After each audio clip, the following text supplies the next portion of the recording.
네, 증권통 투자 업데이터 시간입니다. 이번 주에는 참 살얼음판을 걷는 것 같다라는 표현이 딱 맞는 것 같습니다. 전일장 국내 증시 장 초반과는 확실히 다른 흐름을 보여줬는데요. 장 초반에는 오늘은 강하나 싶었는데 결국에는 하락 전환을 한 코스피 그리고 코스닥도 빨간불을 간신히 켜냈습니다. 아무래도 중동발 리스크와 함께 거기에 고환율에 대한 부담감이 시장 자체를 짓누르고 있는데요. 여기에 ASML의 실적도 나쁘게 나오게 되면서 전반적인 투심이 위축이 됐습니다. 그렇다면 어제 시장 어떤 쪽으로 거래대금이 쏠렸는지 거래대금 탑5 리스트 보면서 시장 복귀를 해보도록 하겠습니다. 거래대금 탑5 리스트 체크를 해보시죠.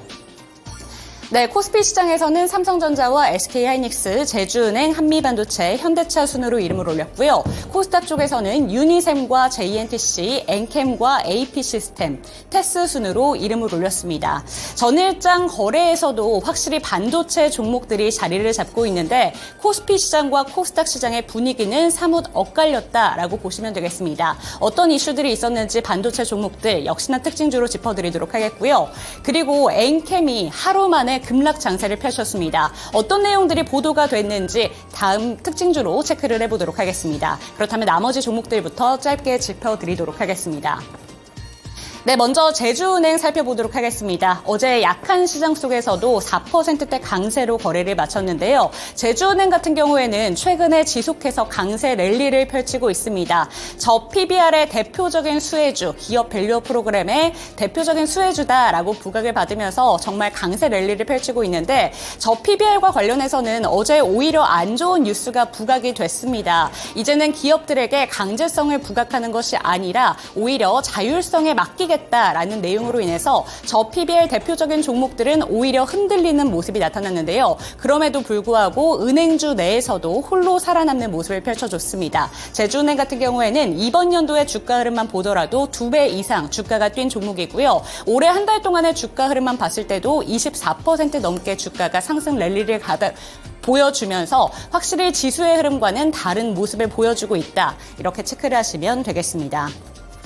그리고 현대차 같은 경우에는 화요일장 오히려 시장에서 정말 다른 종목들과 다르게 자동차 투톱은 강한 모습을 보여줬었는데요. 어제 같은 경우에는 두 종목 모두 약세로 거래를 마쳤습니다. 특히나 현대차는 3.51% 급락하면서 23만 3,500원으로 종가를 형성했었는데요. 특별한 이슈는 보도되지 않았습니다. 그리고 외국인들은 5거래일째 순매수 랠리를 펼치고 있다는 점도 함께 체크를 하시면 되겠습니다. 특징주 체크해 보도록 하겠습니다.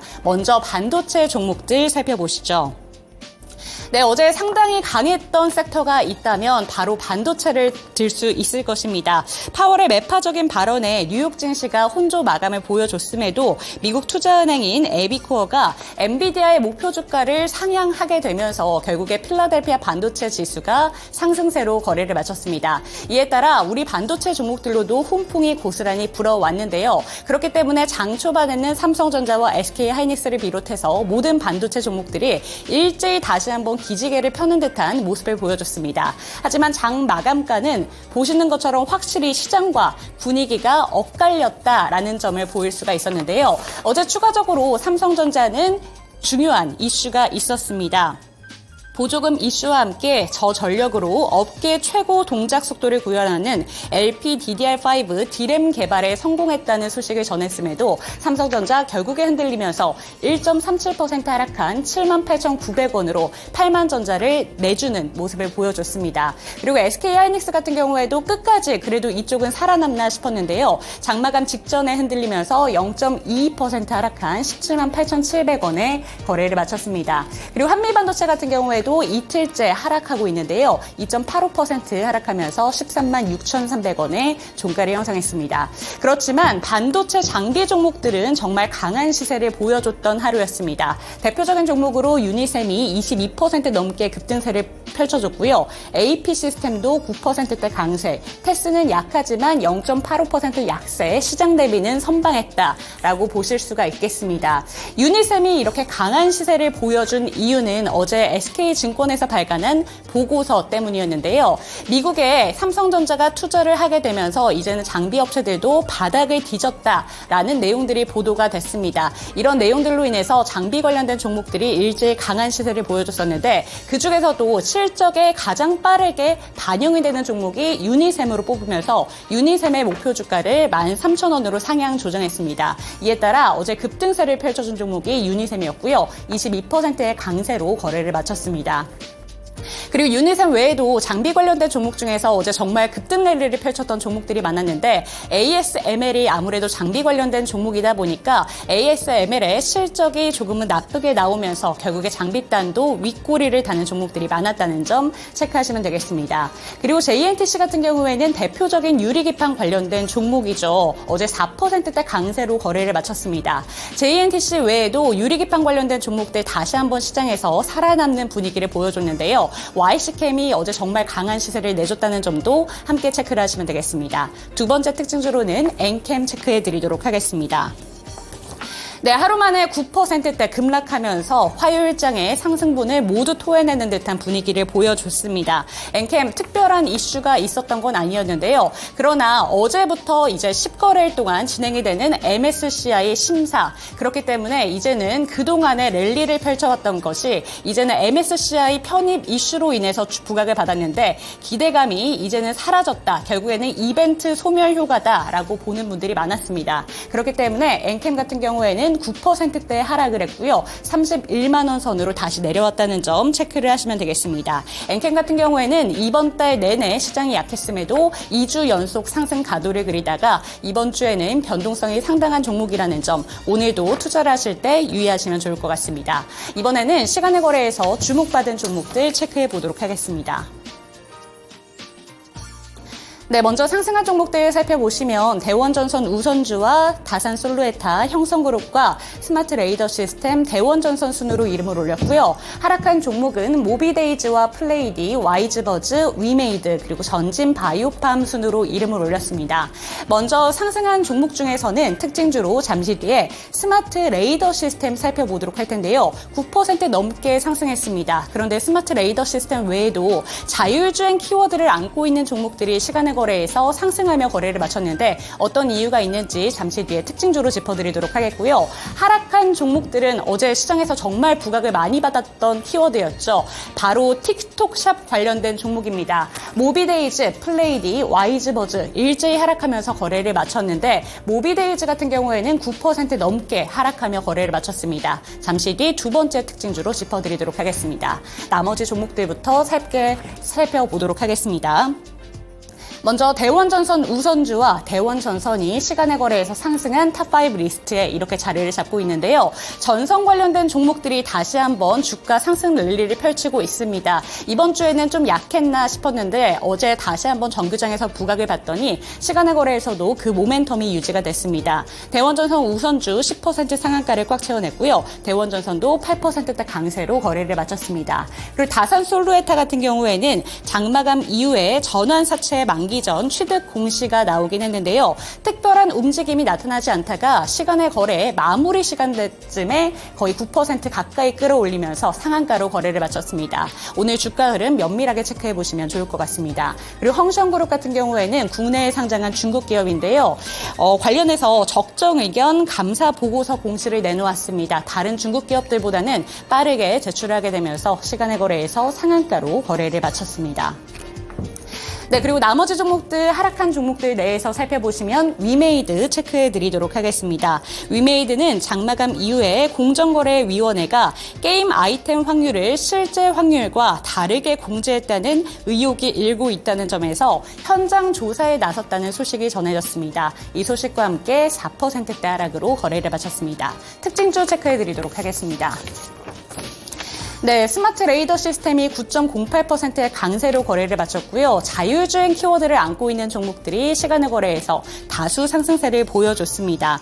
어제는 또 다른 이슈가 들려왔는데요. 자율주행차의 핵심 인프라로 꼽히는 차량과 사물과의 통신 기술을 개발한 스타트업 에티포스가 80억 규모의 신규 투자를 유치했다는 소식에 자율주행 관련된 종목들이 다시 한번 강세를 보였습니다.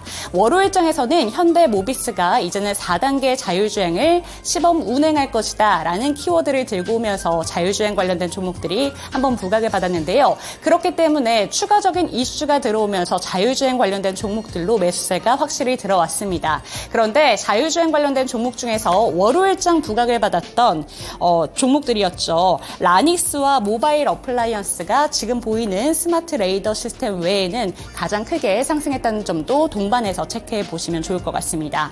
이번에는 하락한 종목 중에서 특징주 체크해 드리도록 하겠습니다. 네, 틱톡샵이 이제는 국내에 진출할 것이다 라는 기대감을 안고 시간의 거래에서 정말 강한 상승세를 보여줬고 어제 장 초반부터 움직임이 상당했던 게 이 세 가지 종목이었습니다. 하지만 틱톡 측에서 이야기를 내놓았는데요. 국내 커머스 시장은 진입 장벽이 높은 만큼 아직까지는 학습이 필요한 단계고 언제 들어오게 될지 그 부분은 정해진 바가 없다. 이렇게 공식 의견을 내놓았습니다. 그렇기 때문에 주가가 흔들리면서 시간의 거래에서는 하락 마감을 보여줬고요. 모비데이즈 같은 경우에는 어제 가장 크게 상승하면서 상한가로 거래를 마친 종목이었기 때문에 시간의 거래에서 9%대 하락하며 거래를 마쳤습니다. 플레이디와 와이즈 버즈까지 6에서 5%대 하락하며 거래를 마쳤으니까요. 오늘 분위기도 체크해 보시기 바랍니다.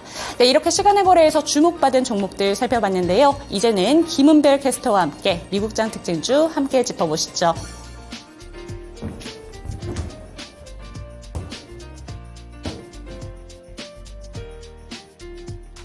네, 다음으로 미국 증시 특징 종목들 함께 확인해 보겠습니다. 뉴욕 증시 하락했습니다. 일단 금리 인하 횟수와 시점에 대한 기대감이 밀리면서 불안감이 더해지고 있는데요. 특히나 ASML발 실적 충격이 전해지면서 반도체 관련 종목들의 낙폭이 크게 잡혔습니다. 네, 먼저 뉴욕 증시 확인해 보겠습니다. 보시면요, 1% 안쪽에 하락세기는 했지만 나스닥 종합지수는 1% 넘게 하락하기도 했었고요. 다우산업지수, S&P 500지수 일제히 눌렸습니다. 반도체 관련 종목들의 영향이 상당히 컸기 때문에 오늘 첫 번째 종목으로는 ASML을 포함해서 반도체 종목들 함께 보겠습니다. 네, 지금 반도체 생산용 노광 장비 제조기업인 네덜란드 ASML의 1분기 매출과 수주액이 모두 예상보다 부진했습니다. 보시면 ASML 발표에 따르면 1분기 매출액은 지난해 4분기보다 27% 감소한 7조 8천억 원 정도를 기록했다고 하는데요. 같은 기간 순이익도 3조 원에서 1조 8천억 원 정도로 같은 기간 40% 급감하는 모습이 있었습니다. 네, 이렇게 주가에 충격이 전해지면서 ASML 뉴욕 증시에 상장된 종목은 7% 급락세를 기록하게 됐는데요. 1분기 신규 수주액도 5조 3천억 원을 기록하게 되면서 시장에서 예상했던 8조 원에는 한참 못 미치는 분위기가 나왔습니다. 지금 미국 주도의 반도체 장비 수출 제한 움직임이 뚜렷해지고 있는 가운데 ASML의 대중국 판매는 어느 정도 오히려 실적을 뒷받침해 준 것으로 나타나고 있는데요. 이 중국 쪽에서 선구매 수요가 좀 폭발하게 되면서 결국에는 50% 이상 매출 비중을 중국에서 가져갔다고 합니다. 지금 ASML의 구형 노광 장비를 구입하려는 주문이 중국에서 상당히 몰리고 있다고 하는데요. ASML은 중국 업체들의 주문이 앞으로도 전체 수주 규모의 20%를 꾸준하게 차지할 것이라고 보고 있습니다. 미국과 중국과 관련돼서 이 반도체 기업들에게 계속해서 압박이 좀 가해지고 있는 가운데 이 중국에서 오히려 매출을 끌어올렸지만 그럼에도 불구하고 실적이 부진했다는 점이 이번 ASML의 실적 포인트였는데요. 결국에는 그 충격들 AI 반도체 관련 종목들로 고스란히 전해졌습니다. 그동안 수요가 굉장히 탄탄할 것이라는 기대감 그리고 그런 맹목적인 믿음 하에 올라왔던 종목들인데요. 결국에는 이 종목들 역시나 실적에 대한 시험대에 오를 수밖에 없겠습니다. 간밤 특히나 엔비디아가 3.8% 급락했다는 점에서 시장에 충격을 줬고요. 840달러 선에서 거래를 마쳤습니다.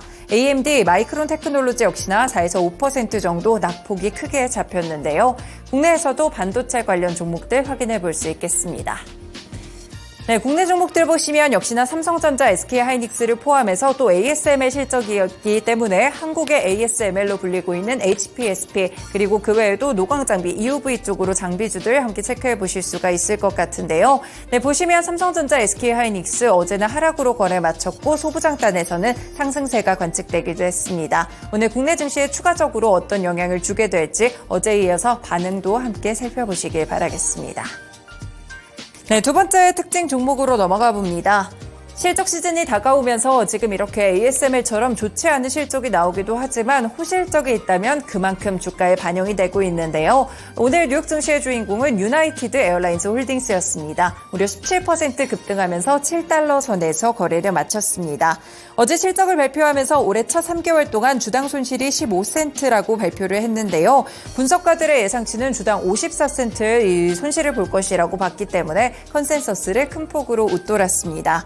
여기에 보잉 맥스9 항공기의 비행 중 문 이탈 사고로 인해서 항공기와 동일 기종을 보유한 항공기의 운항 정지 기간을 감안했을 때 2억 달러의 손실이 반영된 것인데요. 만약에 이 손실이 없었다면 오히려 이익을 기록했다고 합니다. 결국에 본업에서 회복을 하고 있다는 점을 시사하고 있는데요. 국내 여객 매출이 지난해 1분기보다 6.6% 증가했고 국제선 매출은 같은 기간 16%나 늘어났다고 합니다. 유나이티드는 1분기에 기업 여객 수요가 팬데믹 이전보다도 훨씬 더 크게 두 자릿수대로 크게 증가했다고 평가를 했고요. 유나이티드 항공만 그렇게 본 것은 아닙니다. 델타도 지난주 1분기에 기술과 서비스, 금융 서비스 중심으로 주요 관리기업 매출이 전년 동기 대비 14% 증가했다고 밝혔습니다. 델타 역시나 조사 결과 기업의 90%가 6월 분기 이후에도 여행량이 증가하거나 동일하게 유지될 것이다 라고 평가를 주기도 했는데요. 결국 항공 수요, 지금 비즈니스를 중심으로 강하게 수요가 살아나고 있습니다. 그 기대감 반영하면서 다른 항공주들까지 매기가 확산되는 흐름이었는데요. 아메리칸 에어라인스 그룹도 6% 급등하면서 13달러 선에서 거래를 마쳤고요. 사우스웨스트 에어라인스, 델타 에어라인스까지 전반적으로 2% 정도의 강세를 보였습니다. 네, 이렇게 여행 계획에 대한 수요가 늘어나고 있다는 점 국내 증시에도 적용될 수 있을지 항공주들 보겠습니다. 대한항공, 아시아나항공, 진에어, 티웨이항공 어제장은 혼조세를 기록하게 되면서 항공주들 이 흐름들이 엇갈리는 흐름이었는데요. 일단은 항공주들 수요가 계속해서 늘어나고 있다는 점에서 역시나 1분기 실적에 지난해 여객 수요가 반영될 수 있을지 이 부분을 보셔야겠습니다. 네, 뉴욕 증시 마지막 특징 종목 살펴보겠습니다. 일라이릴리도 뉴스를 안고 0.5% 상승으로 750달러 선에서 거래를 마쳤는데요. 일라이릴리 잘 아시는 비만 치료제 젯바운드가 폐쇄성 수면 무호흡증 환자의 불규칙한 호흡 빈도를 평균 63%까지 줄이는 데 성공했다는 연구 결과가 있었습니다. 400명 이상을 대상으로 한 임상시험에서 젯바운드의 활성 성분인 티르제파타이드를 투여한 환자들의 증상이 55% 개선이 됐고요. 위약군과 비교했을 때는 굉장히 뛰어난 수치가 나왔다고 합니다. 일단 임상시험에서는 지속기도 양압요법과 티르제파타이드를 병용시험한 결과 불규칙한 호흡이 평균 62.8% 감소한 것으로 나타났는데요. 릴리 측에서는 연구 전반에 걸쳐서 이 수면 중 환자가 경험하는 기도의 부분적, 전체적 폐쇄 유무와 심각도를 정량화하는 무호흡, 저호흡 지수를 사용해서 질환의 증상을 이번에 측정을 했다고 합니다. 일단 올해 중반부터 FDA와 글로벌 규제기관에 데이터를 제출할 계획이라고 알려지고 있는데요. 비만 치료제, 당뇨병에도 효과가 있고 이번에는 수면 무호흡증 치료에도 효과가 있는 것으로 알려지게 되면서 결국에 일라이릴리가 같이 모멘텀을 받았습니다. 다만 이 아래쪽에 보시면요. 레즈메드라는 기업은 5% 정도의 급락세, 거의 6% 가깝게 밀려났는데요. 결국 이유는 이 일라이릴리의 젯바운드 효과 때문이었습니다. 수면 호흡장애 관련 치료장치 제조업체가 지금 레즈메드이기 때문에 여기서는 좀 악재 요인이 됐다는 점까지 함께 체크해 볼 수 있겠습니다. 일단 젯바운드 비만 치료제 관련된 소식 나왔기 때문에 국내에서도 관련 종목들 점검해 보겠습니다. 인벤티즈랩, 한미약품, 동아ST, 펩트론 같은 종목들이 함께 이 종목으로 묶이고 있는데요. 비만 치료제 관련 종목들 한동안 뜨거웠던 테마를 형성했던 만큼 일라이릴리의 새로운 이런 약물의 효과 함께 주목해 보시면서 관련 종목들도 확인해 보시면 좋을 것 같습니다. 네, 이렇게 미국 증시에서 있었던 특징 종목들 국내 증시까지 연결해 드렸습니다. 지금까지 증권통 투자 업데이트였습니다.